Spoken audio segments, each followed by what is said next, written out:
নমস্কার। গিরিন মণ্ডলকে নিয়ে এটা দ্বিতীয় পর্ব নতুন করে করতে হচ্ছে। কিছু টেকনিক্যাল ত্রুটি হয়েছিল, আর তাছাড়া ইউটিউবের নিয়মকানুন আমি জানি না, সেই জন্যে একটু পয়েন্ট ঠিক আছে, বিষয়বস্তু ঠিক আছে, আঙ্গিকের বদল ঘটিয়ে আমাকে করতে হচ্ছে। আপনারা একটু মার্জনা করে নেবেন। গিরিন মণ্ডলের যৌবনের ছবিটা দেখাচ্ছি, এই যে। আর বেশিরভাগ তথ্য যিনি সরবরাহ করেছেন তিনি হাজারিলাল মণ্ডল। দুজনেই মাতৃভূমি কচুখালীর মানুষ, আমি নিজেও তাই।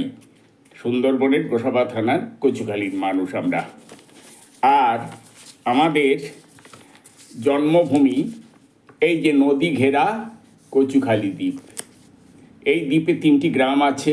এই উত্তরের গ্রামটা হচ্ছে রামনগর, আর এই পশ্চিম এইটা ছবিতে কিন্তু উল্টো দেখায়। এই যে এই সুচল অংশ, এটাকে ওখানকার ভাষায় বলে হুলো জমি, সুচল অংশ। এইটা হরিশপুর গ্রামের পশ্চিম অংশ। আর এই যে এই লম্বা গ্রামটা হচ্ছে কচুখালী।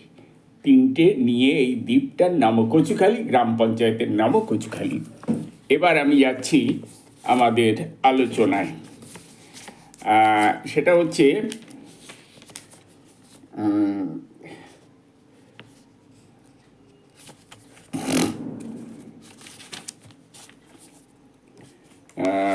এই যে গিরিনবাবুর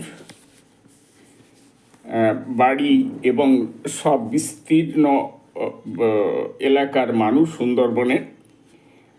অবিভক্ত বাংলার খুলনা ও 24 পরগনার একটা বড় এলাকা হচ্ছে সুন্দরবন। কম বেশি 102টো দ্বীপ এখানে, সবই জঙ্গলাকীর্ণ ছিল। ইংরেজ আমলে এই জঙ্গলগুলোকে লোক ডেকে বলা হলো, তোমরা কেটে নাও, যতটা জমি কাটবে সেই জায়গাটা তোমার হয়ে যাবে। এবং এই জমিগুলোতে জোয়ার ভাটা চলে, অর্থাৎ জঙ্গলের অনেকটা উঁচু জল উঠে যায় জোয়ারের সময়, ভাটার সময় জল নেমে যায়। এর মধ্যেই থাকে বাঘ, এর জলে থাকে কুমির, এই এর পরিবেশ। তাই 102টো দ্বীপের মধ্যে ওই মানুষেরা জঙ্গল কেটে বসতি করেছে 52-53টা দ্বীপে। সেটাকে বলে লোকালয় সুন্দরবন। আর পরে যা বাকি রয়ে গেল, স্বাধীন ভারত সরকার এসে বলল আর জঙ্গল কাটা যাবে না, ওইটাই সংরক্ষিত বনভূমি। দুটোর নামই সুন্দরবন, আসলে সবটাই তো সুন্দরবন। একটা অংশ হয়ে গেল 52-53টা দ্বীপ নিয়ে মানুষের বাস, আর বাকি দ্বীপগুলো এখন সংরক্ষিত বনভূমি, জঙ্গল রক্ষা করা হচ্ছে। এখানে খেটে খাওয়া অভাবী মানুষজন এলেন, তাদের একমাত্র কৃষি হচ্ছে জীবিকা, এক ফসলি এলাকা। এই লেখাটা তৈরি করা হয়েছিল 2011 সালে। তখন থেকে 75-80 বছর আগে এই এলাকায়, মানে ওই সুন্দরবন এলাকায় লেখাপড়া শেখার ব্যাপারটা মোটেই সহজ ছিল না। উচ্চশিক্ষার তো কথাই নেই, তবু গোবরেও পদ্মফুল ফোটে। শতকরা, হাজার করা বা লাখের হিসেবে এটা আসে না, কোটিকে গুটিক মেলে। সুন্দরবন এলাকায় এই 2011 সালে 90-92 বছর আগে একটি ফুল ফুটেছিল, নাম তার গিরীন্দ্রনাথ মণ্ডল। আচ্ছা, তার সম্পর্কে আমরা আলোচনা করছি। খুলনা জেলার নকিপুর থানার কুলিয়ান গ্রামে তার জন্ম, আনুমানিক 1912 সালে। বাবা প্রিয়নাথ অভাবী, কিন্তু ছেলে গিরীন্দ্রনাথ খুব জেদি, মেধাবী, লেখাপড়ায় খুব আগ্রহ। আর যত কষ্টই হোক, প্রিয়নাথ ছেলে গিরীন্দ্রনাথকে পড়াশুনো করাবেনি। এইটা ছিল বাবার ছেলের জেদ, পড়াশুনো করতেই হবে। বাড়ির পাশে একটি খালের ওপারে এলাকার একমাত্র স্কুল, সেই স্কুলে যেতে হয় অনেক ঘুর পথে। খালি একটি বাঁধ আড়াআড়ি দিলে সুবিধে হয়ে যায়, পথ একেবারে কমে যায়। যেমন ভাবা তেমনি কাজ। সঙ্গী সাথী নিয়ে এই কিশোর গিরীন্দ্রনাথ প্রতিদিন কিছু কিছু মাটি কেটে খালে ফেলতে লাগলেন। কাজ অনেকটা এগিয়ে গেল, গ্রামবাসীদেরও নজরে এলো। এবার সবাই হাত লাগিয়ে বাঁধটা তৈরি করলেন। স্কুলে যাতায়াতের পথ কমে গেল। এই রকম উদ্যমী সারা জীবন এই তেজি কিশোরটি। তিনি শেষ পর্যন্ত বিএল-বিসিএস পাশ করেন। পৌণ্ড ক্ষত্রিয় সমাজে তার খুব নাম হলো। বড় চাকুরি পেলেন, খুব বুদ্ধিদীপ্ত, খুব সুদর্শন চেহারার মানুষ, দেখলেই সমীহ জাগে। ইংরেজ আমলে তিনি ডেপুটি ম্যাজিস্ট্রেট হয়েছেন, ডেপুটি কালেক্টর হয়েছেন। নির্ভীক সুদর্শন যুবক গিরিনবাবু পূর্ব বাংলার নানা জেলায় সততার সঙ্গে সরকারি দায়িত্ব পালন করেছেন। তখনকার নানা পত্রপত্রিকায় তাঁর কাজের প্রশংসা করে সংবাদ ছাপা হতো।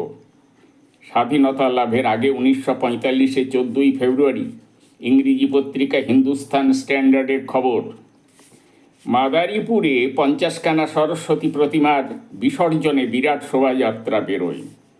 সাম্প্রদায়িক গোলমালের আশঙ্কা থাকে, সেই জন্য গিরিনবাবুকে ব্যবস্থা নিতে অধিকার দেয়া হলো। ইংরেজি কাগজের খবরটা পড়ছি, সেখানে লেখা হয়েছে, মিস্টার জি.এন. মণ্ডল অর্থাৎ Girindranath Mondal, deputy magistrate, who personally organized and conducted the procession by suspending the orders under section 144 CRPC, which was prevalent in the town of his risk. The entire police was mobilized from different thanas and headquarters to maintain peace. স্বাধীনতা লাভের আগে ওই মাদারীপুরের চালমোগরায় একটা অগ্নিকাণ্ড নিয়ে 1945-এর 30 March Amritabazar পত্রিকা আর একটা ইংরেজি পত্রিকা তারা খবরে লিখল, Sriyut Girindranath Mondal, deputy magistrate Madaripur, rendered commendable help to bring the fire under control and prevent loss of properties which was seriously apprehended. স্বাধীনতা লাভের আগে এক দারোগার অন্যায় অত্যাচারের বিরুদ্ধে গিরিনবাবুর কড়া পদক্ষেপ নিয়ে 1945-এর 20 এপ্রিল বাংলা যুগান্তর পত্রিকা লিখল, মাদারীপুরের পালং থানার ভারপ্রাপ্ত দারোগা ভারত রক্ষা আইনে ভয় দেখিয়ে হিন্দুদের ওপর অন্যায় অত্যাচার করতেন। গিরিনবাবু এই অত্যাচারের বিরুদ্ধে কড়া পদক্ষেপ নিলে অত্যাচার বন্ধ হয়, হিন্দুরা স্বস্তি পান। স্বাধীনতা লাভের আগে বাংলা 1352 সালের 8 বৈশাখ যুগান্তরের খবর, মাদারীপুরের এক সম্ভ্রান্ত হিন্দু রায় সাহেবের পুত্রকে তাঁর কোর্টে মিথ্যা সাক্ষী দেওয়ার অপরাধে 51 টাকা জরিমানা করলেন গিরিনবাবু। স্বাধীনতা লাভের আগে বাংলা 1353 সালের 4 আশ্বিন আনন্দবাজার পত্রিকার খবর, খুলনার অসামরিক সরবরাহ কার্যালয়ের নৌকা বিভাগের দুর্নীতি দমন সম্পর্কে তাঁর কড়া মন্তব্যের পরিপ্রেক্ষিতে ফরিদপুরের দায়রা জজ গিরিনবাবুর রায়কে অনুমোদন করা হয়েছিল। সেখানে বলা হয়েছিল, বিচারকারী ম্যাজিস্ট্রেট অসামরিক সরবরাহ দপ্তরের বেয়াড়া কার্যকলাপে দীর্ঘ মন্তব্য করিয়া সঙ্গত কাজই করিয়াছেন। স্বাধীনতা লাভের আগে 1947-এর 4 জানুয়ারি আনন্দবাজার পত্রিকা লিখেছে, মিস্টার বুল্ক নামে এক পুলিশ সার্জেন্ট বেলেঘাটা এলাকায় এক নরহত্যায় অভিযুক্ত হয়ে ইংল্যান্ডে পালিয়ে যান। তাঁর ইংল্যান্ডের ঠিকানায় গ্রেপ্তারি পরোয়ানা জারি করার নির্দেশ দেন শিয়ালদহের পুলিশ ম্যাজিস্ট্রেট মিস্টার গিরীন্দ্রনাথ মণ্ডল। বুঝুন, কলকাতার বুকে শিয়ালদহের পুলিশ ম্যাজিস্ট্রেটের ভূমিকায় ছিলেন আমাদের এই মাতৃভূমি কচুখালীর গিরীন্দ্রনাথ মণ্ডল।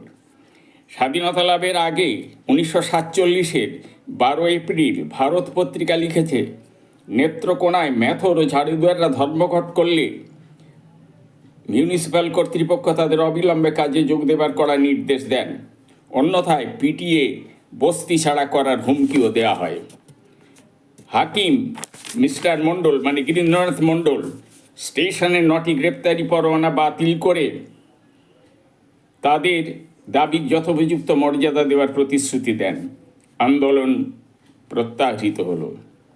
স্বাধীনতা লাভের আগে 1947-এর 5 মে বসুমতী পত্রিকার খবর, ময়মনসিংহের নেত্রকোনায় মোহনগঞ্জ রেল স্টেশনে 1947-এর 2রা মে এক নববিবাহিত হিন্দু দম্পতি নামেন। তারা নৌকো যোগে 10 মাইল দূরে নিজ গ্রামে যাবেন। স্বামী ঘাটে নৌকো ভাড়া করতে গেছেন। এই ফাঁকে এক মুসলিম যুবক বধূটিকে হিড়ির করে টেনে নিয়ে যেতে থাকে। সহযাত্রী এক স্কুলের প্রধান শিক্ষক বধূটিকে উদ্ধার করেন। ওই সময়ে ট্রাভেলিং টিকিট এক্সামিনেশন ও রেলওয়ে গার্ডের আচরণ আদৌ ভালো ছিল না। এই মামলায় আসামির 10 মাস সশ্রম কারাদণ্ড দেন ম্যাজিস্ট্রেট শ্রী গিরীন্দ্রনাথ মণ্ডল। স্বাধীনতা লাভের আগে মাগুরা মহকুমার হাকিম থাকাকালে গিরিনবাবুর বাংলোর কাছে নদীর চড়ায় একটি অপরিচ্ছন্ন নোংরা ফেলার জায়গায় তিনি সুন্দর একটি পার্ক তৈরির ব্যবস্থা করেন।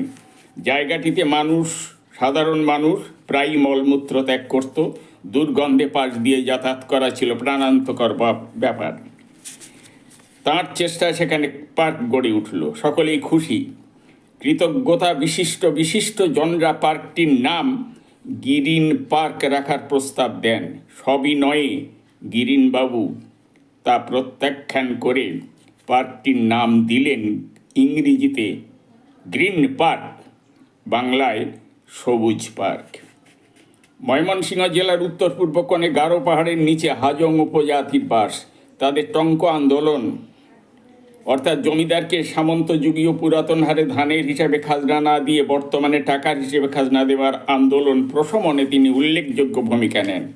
এ সম্পর্কে ইউরোপিয়ান আইসিএস মিস্টার R.W. বাস্টিন, যিনি 1947-এর 15 আগস্ট পর্যন্ত এই জেলার জেলাশাসক ছিলেন, অবসর নিয়ে তিনি ইংল্যান্ডে ফিরে গেছেন। তারপরে স্বাধীনতা লাভের পরে 1948-এর 29 সেপ্টেম্বর মিস্টার বাস্টিন লিখে পাঠালেন, whatever Mr. Mondol's other qualities may be, and his is due will be better able than I to say. I can safely recommend it that his personal courage is outstanding, and that he had rendered tremendous service to the government in quelling the farmers' hedging rebellion at the risk of his life. তার এই অল্পকালের চাকরি জীবনে অনেক এমন বৈচিত্র্যময় ঘটনা ঘটেছে। তিনি বিচারক বা প্রশাসক শুধু ছিলেন না, সমাজসেবায় মানবধর্মী মনও তাঁর ছিল। তাঁর আদর্শ ছিল দণ্ডিতের সাথে দণ্ডদাতা যদি কাঁদে সমান আঘাতে সর্বশ্রেষ্ঠ বিচার। আজকে আমি এইখানে এ পর্ব শেষ করছি। এটা দ্বিতীয় পর্ব। নমস্কার।